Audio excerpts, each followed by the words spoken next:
Hey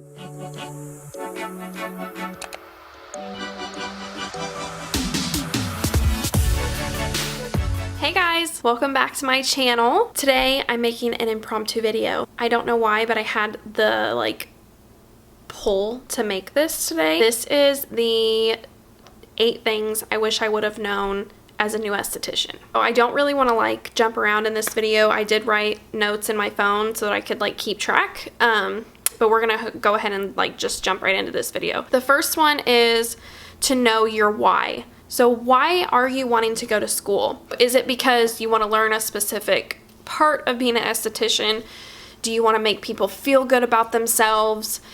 Do you have your own skin journey that excites you and makes you want to teach others?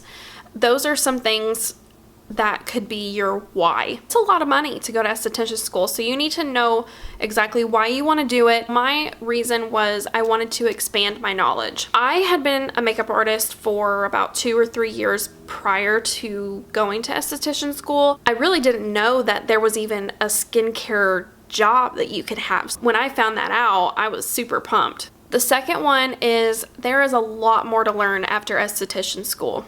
They really just kind of teach you the bare minimum, and I've heard the same thing about cosmetology school with hair. They kind of teach you the bare minimum, and then they just throw you out and they're like, okay, bye. Disclaimer, this also depends on what state you live in. So I live in Indiana, and as long as you have an esthetician, some type of beauty license, you can do eyelash extensions, dermaplane. You can do all the little extra stuff without having a separate certification.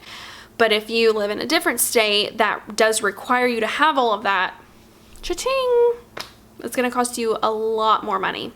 You don't have to settle for one service. What I mean by this is you don't have to come out of school and go strictly into the waxing business. You don't have to pick one thing.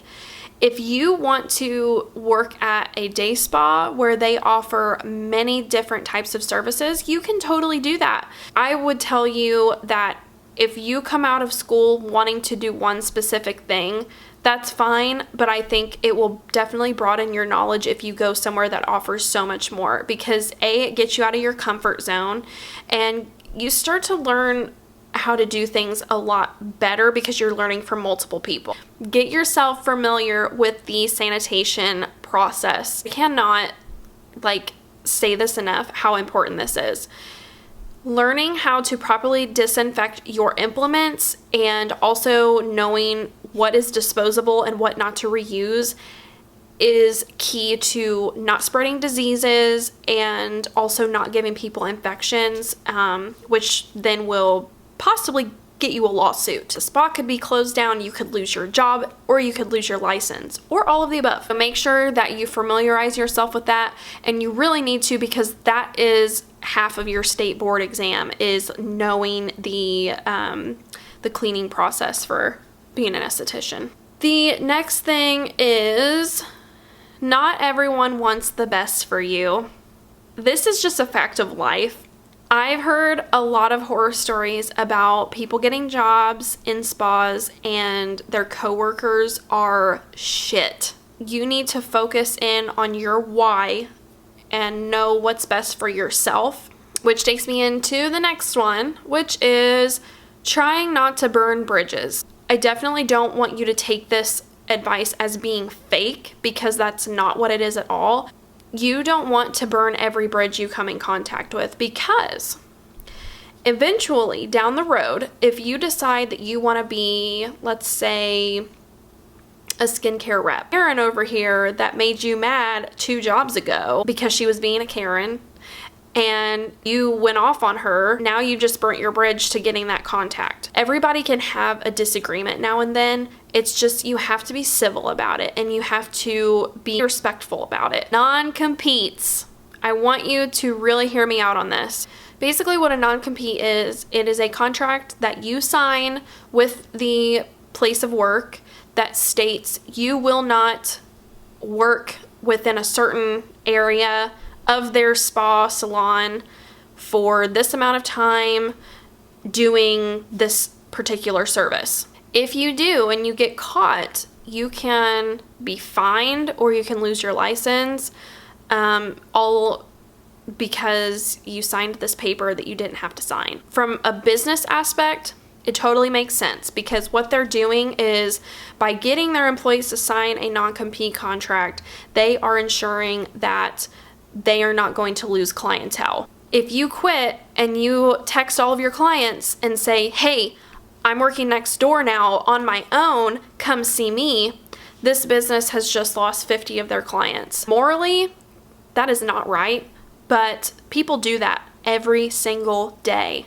In retrospect, they are stopping you from doing your job and providing for your family. You need to read that contract front, back, upside down. Please do yourself a favor. Final thing that I want to talk about is for all of the people who are a little indecisive about going to school in the first place. One of the great things about this job is there are so many routes you can take after esthetician school. You could go back to school and get your nursing license and become a medical esthetician. You could become a prestige makeup artist at a Saks Fifth Avenue store. If you get into this and you freak out because you get burnt out on something you're doing, or you're not feeling passionate about it anymore, try something new. It's not going to hurt you at all. And you know what? If you find something that you want to try and that's still not it, move on to the next one. One day you may open a door where you just fall in love with it and you never want to stop doing it. I hope that this helps some of you out there.